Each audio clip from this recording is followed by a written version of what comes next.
Thank you. Hello, how's everybody doing? So I'm in the expectations management business, and I've come up with a title, The Emerging Cataclysmic Force for the Communications Industry, Data Analytics. Okay, great. Expectations appropriately set too high. I actually would like to change the title. I would just like to turn it into a question. It's a question we're working on, and it's a question I would pose to all of you, advisors and practitioners. Are data analytics a cataclysmic force for us yet in the communications industry? I do feel strongly that they will become that in pockets of our work, in growing pockets, and many of the work here, the academicians and the practitioners it is, but this is absolutely, just to use that metaphor, I think this entire topic is a bicycle that is being built as we ride it. So hopefully, in the context of all the great scholarly work that we've been given, this is something of a update from the front lines of what's happening.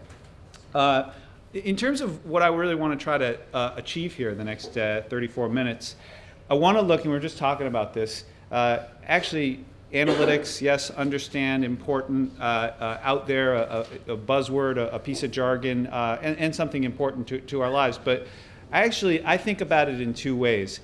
This is a discussion about data defined the most broadly, and we're going to talk about that more. And then it's really about insights, okay? Like, what are we going to do with that data? It's the same question we've had for decades. What are we going to do with the data that we have, the methods that we have, to process that data, to come up with insights that really matter for the enterprise.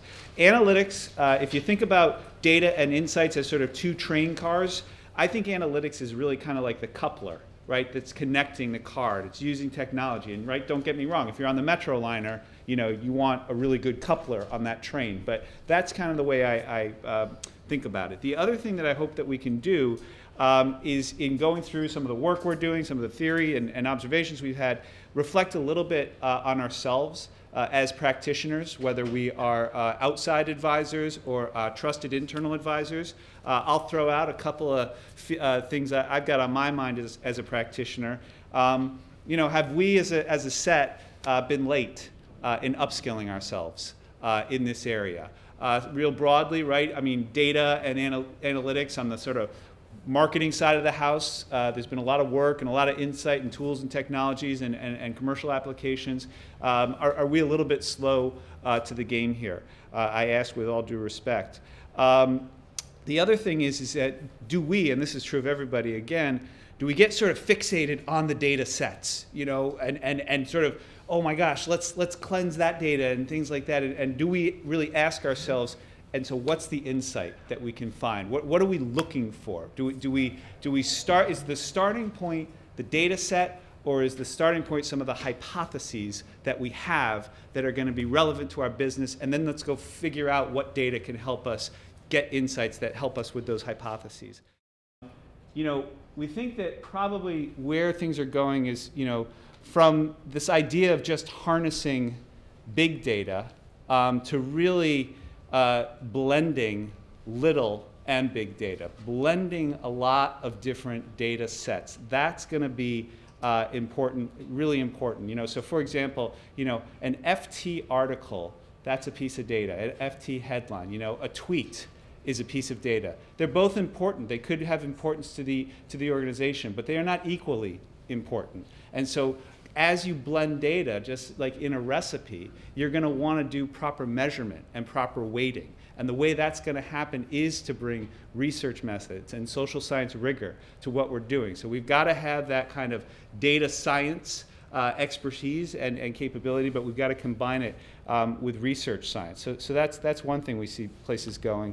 The other thing is again, we see, right now there's a cacophony of critical factors emerging across the organization. We think that can get in the way of, and what we need to stay focused on is finding, singular root cause analysis. I mean, again, think about your own organizations, and think about the pockets of data that exist, and the silos, and even the turf, and dare I say the political agendas and things like that. And so what you have is you have a bunch of different places where data is being developed, managed, and then it's being synthesized for insights.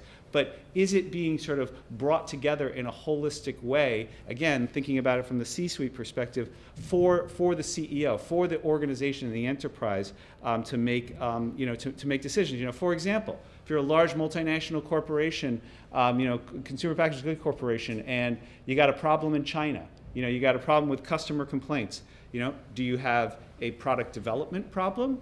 Do you have a China marketing team problem?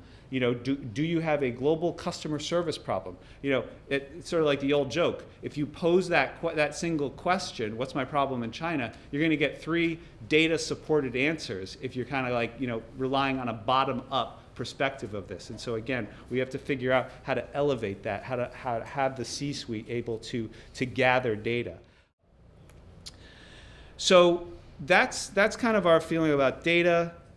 Some initial thoughts about what it means for the CEO. I'm going to talk to you in a minute about what we think this means for the organization and some things that we are doing actually for actual clients that they are actually paying us for. And hopefully we can glean some thinking about that. However, the key part of this, and we talk about this ourselves a lot, we think that there is a great need for data science excellence, real subject matter expertise, around our clients and their industry and the operating environments they're in.